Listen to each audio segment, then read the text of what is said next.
What's good, y'all? So we on day 8, and yeah, I want to talk about why I lost my sound, and hopefully this can help relate to you guys too. But at a point, I just felt like I lost. I lost it. Like I felt like I just couldn't.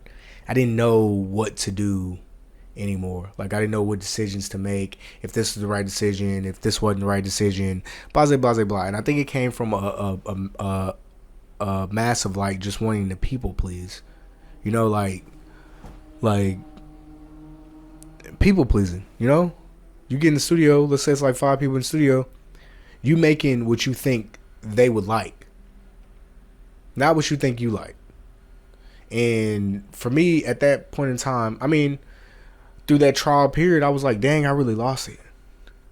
But it was like I never really lost my sound. I just had too much voices in my head when I was doing what I thought was right musically. You know what I mean? And it's just like that transition really into finding your sound too. Because in those moments you find out who, you know what I'm saying, who you are. I honestly think the best beats I make are in my headphones when they're not in the speaker or when I'm alone. Because I'm creatively expressing myself and I'm not worried about nobody else's opinion. And I think when you get into a studio with people, in that same sense, you got to be around people that like,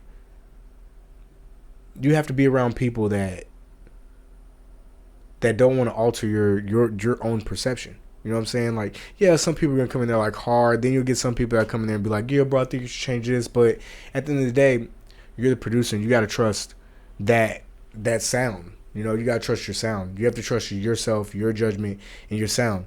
And when I was thinking this concept, I was like, you never really lose your sound, you just lose you.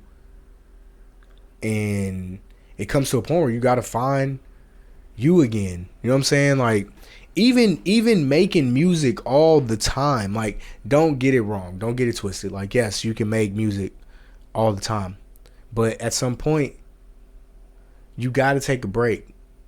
And I think the break that comes with that is just, and it doesn't even have to be like a long break. It could be something like, bro, just leaving the house and going to go walk or something. You know what I'm saying? Being out in nature, just getting a different perspective on life in totality outside of this music thing. Because in my head, life works in templates. So like, with however this template works, it works the same here. It's just a different way of doing it, but it's always the same template. So the same way you play basketball is the same way you play soccer. Same way you play football is the same way you play basketball. At the end of the day, there's a point. How do teams win? They win by points. They both have offenses and defenses. And in those offenses and defenses, there's certain schemes, but at the end of the day, it's still the same thing. It's still a sport. But sports can be related to music. All these things basically can be related. So, in a sense, when you get out and start doing other things outside of the music, you learn other things about life in the world that can be brought back into your music to make your music that much better. So yeah, I know when I was talking this video, I was like, I lost my sound, but you don't ever really lose the sound. You just lose you. And it's just coming back in ways to find yourself.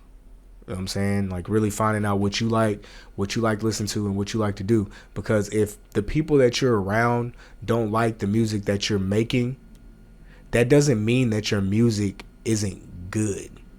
Or if we're talking about anything, that doesn't mean that your product isn't good. Whatever it is, you are just selling it to the wrong audience. And not even selling to the wrong audience, you're just playing it for the wrong people. You know what I'm saying? Like, people that I know don't always like the music that I make. You feel me? And that is perfectly okay.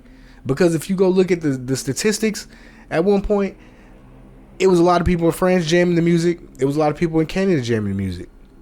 The states really didn't matter. But it's like, you got to take yourself out of that predicament and know that your sound can be played all around the world. Your craft can be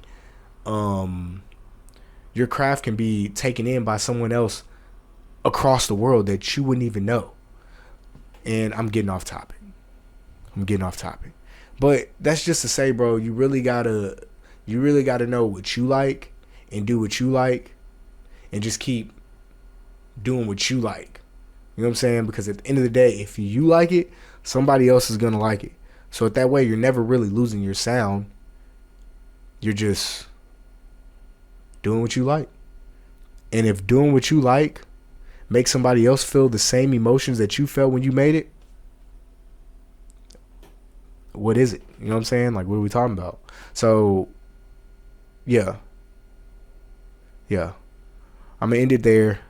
This is kind of like a topic, but you don't ever lose your sound. You just lose you.